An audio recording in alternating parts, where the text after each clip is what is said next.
آپ کو اپنے واش روم میں جاتے ہوئے بھی جنات چمڑ سکتے ہیں؟ بسم اللہ الرحمن الرحیم، السلام علیکم، میں ہوں آپ کا ہوسٹ حمزہ۔ ہمارے ساتھ موجود ہیں آج صاحبزادہ حافظ محمد انس فرید صاحب، جو کہ اسلامی اسکالر ہیں ماشاءاللہ، اور جادو جنات کے والے سے قاری صاحب کی بہت زیادہ خدمات ہیں۔ اچھا، ہم قاری صاحب سے سوال کرتے ہیں کہ جو کہ ہمارے ناظرین نے پوچھا کہ قاری صاحب اکثر سنسان جگہ پر، ویرانے پر، اکثر درخت کی جڑوں کے پاس پیشاب کرنے سے آپ کو جنات چمڑ گئے ہیں، آپ کو چڑیل وغیرہ چمڑ گئی ہیں، آپ پہ سایہ ہو گیا ہے، تو قاری صاحب اس کی انفارمیشن دے دیں، ہمارے معاشرہ اس چیز سے نا بہت پریشان ہے۔ السلام علیکم۔ جی وعلیکم السلام حمزہ بھائی، بڑا اچھا سوال ہے آپ کا۔ کیا سنسان جگہ پر پیشاب کرنے سے کیا جنات چمڑ سکتے ہیں، چڑیلیں چمڑ سکتی ہیں؟ یہ معاملہ ہوائی چیزوں کا معاملہ ہو سکتا ہے؟ میرے پیارے بھائی، یہ بڑا اچھا سوال ہے۔ آپ کو اپنے واش روم میں جاتے ہوئے بھی جنات چمڑ سکتے ہیں۔ کیسے؟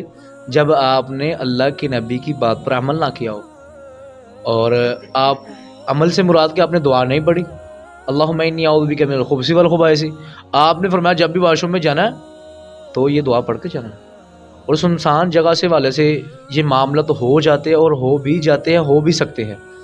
کوشش کریں کہ آپ اپنی دعاؤں کا اہتمام مکمل کریں، اور یہ 100% کوشش کریں کہ کسی بھی درخت کی جڑ میں پیشاب نہ کیا جائے، ٹھیک ہے؟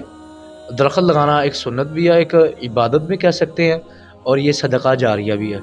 اور درخت کی جڑوں میں پیشاب جائے یہ اچھی بات نہیں ہے، کیونکہ جو انسان کے زہریلے مادے ہوتی ہے پیشاب کے ذریعے نکلتے ہیں، اور درخت کا وہ بیڑا غرق کر دیں گے، ٹھیک ہے؟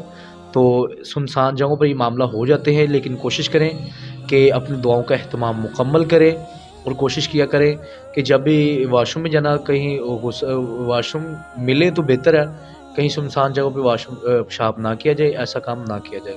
اگر کرنا تو اپنی دعاؤں کو مکمل کیا جائے، غسل کا اہتمام، اپنی پلیتی کی حالت کو مکمل ٹھیک کیا جائے، تو انشاءاللہ اللہ کی توفیق اور رحمت سے ایسا معاملہ نہیں ہو سکتا۔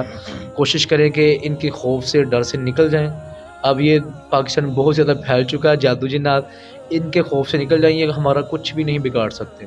اپنے صبح شام کے اذکار ٹھیک کر لیں، اللہ کے نبی کی ہر فرما برداری پر عمل کریں، انشاءاللہ دنیا کی کوئی طاقت آپ کو نقصان نہیں پہنچا سکتی، انشاءاللہ انشاءاللہ۔ جی بہت شکریہ قاری صاحب۔ جیسا کہ قاری صاحب نے بتایا کہ اس میں گھبرانے کی کوئی بات نہیں ہے، آپ اپنی پاکی پلیتی کو مد نظر رکھیں، جو کہ اللہ کے نبی صلی اللہ علیہ وسلم نے واش روم میں جاتے ہوئے دعائیں آپ کو بتائیں ہیں، اس کو آپ پڑھیں، آپ اپنی نمازیں مکمل رکھیں، دنیا کا کوئی جن آپ کو نقصان نہیں پہنچا سکتا۔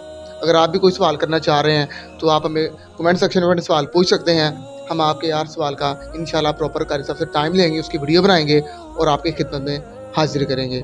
اسی کے ساتھ ہمیں اجازت دیجیے، اللہ حافظ۔